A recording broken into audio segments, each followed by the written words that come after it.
Eita, meus queridos e amados irmãos, hoje a gente vai meditar um pouquinho em Jó, livro de Jó, capítulo 19, versículo 14 ao 19, que diz assim: Os meus parentes me deixaram e os meus conhecidos se esqueceram de mim.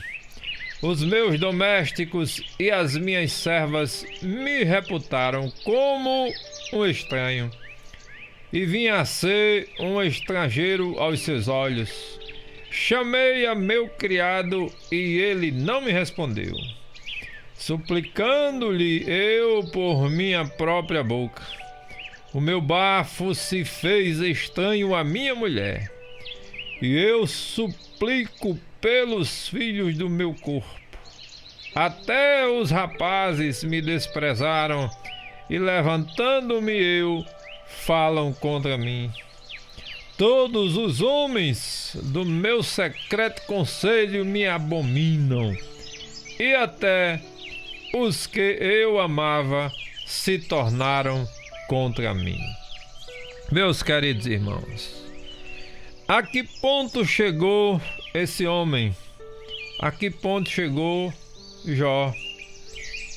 O homem mais rico do Oriente Médio da época, o homem mais próspero, o homem mais conceituado, e rodeado de 7 filhos e 3 filhas, vivia um homem chamado Jó, cuja integridade e a grandeza eram largamente conceituadas naquela sociedade da época, andando diante de Deus com perfeito coração. Esse homem não tinha de que se envergonhar. Pelo contrário de muitos da época, de muitos de hoje, que tem sido uma vergonha diante de Deus, Jó era diferente. Jó era um homem que escolheu servir a Deus diferente dos demais. Eu vi um camarada dizendo assim: não, mas o camarada que é rico não entra no reino de Deus. Aí eu dei o exemplo de Jó para ele. E aí Jó agora está padecendo tudo isso, meus irmãos, tudo isso, só para Deus mostrar para nós que quando o homem se dispõe a servir a Deus com alegria, com singeleza de coração, com honestidade diante de Deus, ele pode padecer isso que Jó passou. Entendeu? Ele pode passar por essa situação que Jó passou. E Jó agora está numa situação tão complicada que ele mesmo falou aqui. Ele disse: os meus criados nem olham para mim, nem se importam comigo. Para você ter uma ideia da situação que ele estava.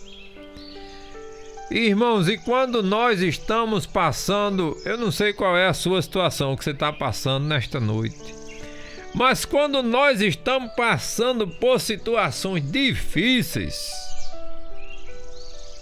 dificilmente alguém chega para nos ajudar e para dar uma palavra. Sabia disso?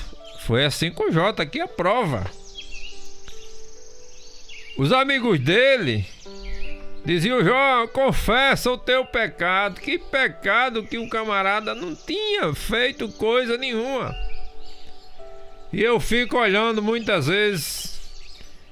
O pastor Cláudio Duarte até brincou outro dia numa palavra, ele dizendo: ó, irmão, tem irmão que se Satanás encontrar com Deus e Deus disser passa na casa dele, ele disse: não passa não, que ele vai pedir até cheque emprestado. Agora com Jó foi diferente. Quando ele encontrou-se com Deus, aí Deus mostrou para ele quem era Jó, testemunhando de Jó. Deus disse a ele que Jó era um homem reto e se desviava do mal. Irmão, pense aí comigo. pense comigo se Deus pode dizer isso de você. O testemunho que ele deu de Jó, se ele pode testemunhar também de você. Pense. Olhe para riba e pense: Senhor, será que o Senhor pode dar esse mesmo testemunho que o Senhor deu de Jó, de mim também? Meu irmão, é complicado. O camarada aqui estava em comunhão com Deus. O Jó tinha comunhão com Deus. Estava ele em constante oração, fazendo sacrifício pelos seus filhos e agradando o coração de Deus. O grande problema nosso hoje, irmãos, é que a gente quer agradar a todo mundo e termina desagradando a Deus. E Jó não estava preocupado se ele estava agradando a todo mundo. A preocupação dele era agradar a Deus. Você que me ouve nesta noite, tenha cuidado, irmãos. Procure agradar a Deus. Procure fazer aquilo que agrada a Deus. Ninguém naquela sociedade, irmãos, se comparava a Jó. Ele era um homem diferenciado, porque ele estava na presença de Deus. E na presença de Deus há abundância de alegria. Na presença de Deus há amor. Na presença de Deus há paz. Na presença de Deus há graça. Na presença de Deus há unção derramada do alto. Ninguém se comparava àquele homem naquela sociedade. Mas no momento, porém, todas as riquezas daquele homem se foram. No momento, numa catástrofe terrível, numa tempestade terrível, deixaram-lhe a imensa dor. O sofrimento se abateu sobre a vida daquele homem, na trágica morte dos seus filhos, na perda dos seus bens. Amados, nós muitas vezes estamos somente preocupados com o material. Mas o que Deus quer de nós é que nós nos preocupemos com o espiritual. A nossa vida espiritual é que é importante diante de Deus. Então, nesta noite, não se preocupe com o material. Esqueça o material. Mas Miranda, então quer dizer que eu vou morrer de fome? Não, não é isso não, irmão. Você vai trabalhar, sim, deve trabalhar. Você vai conquistar bens, deve conquistar.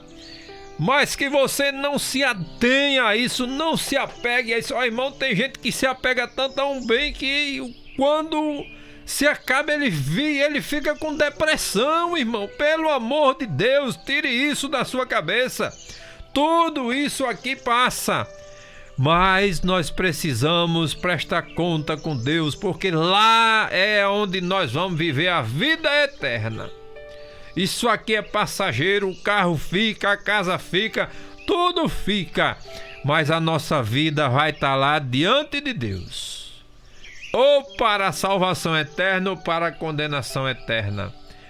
Então, meus queridos irmãos, o recado de Deus para nós nesta noite é: não se apegue aos bens materiais, busque o espiritual, buscai em primeiro lugar o reino de Deus e a sua justiça. É isso que nós precisamos buscar em primeiro lugar.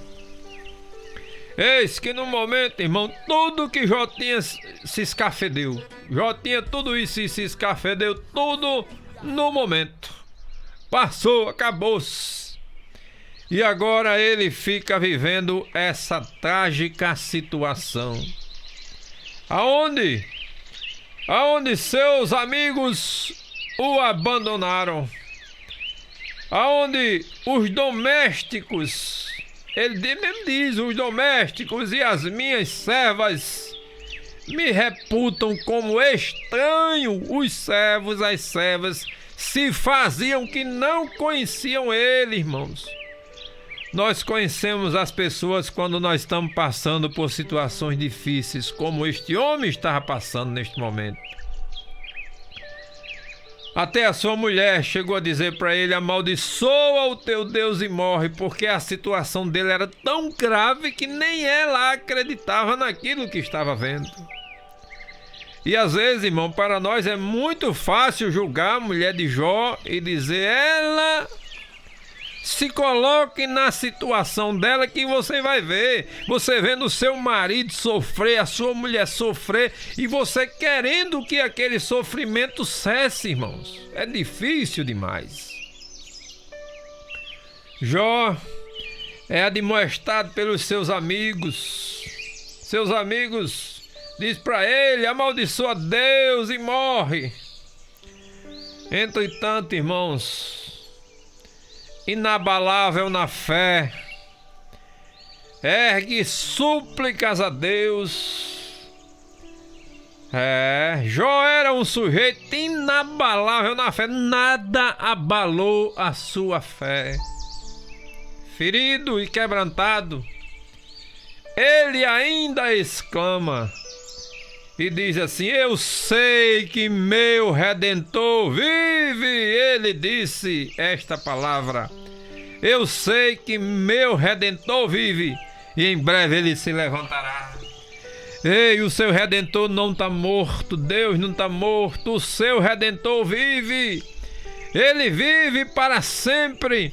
Então acredite nele, creia nele, tenha fé nele, exalte o nome dele, porque ele está com você nesta noite. Ele está com você nesta noite e quer te dar vitória. Ele existe, ele está com você, ele está comigo. Ele estava com Jó, em momento algum ele abandonou Jó. Por isso que Jó gritou bem alto: eu sei que meu Redentor vive.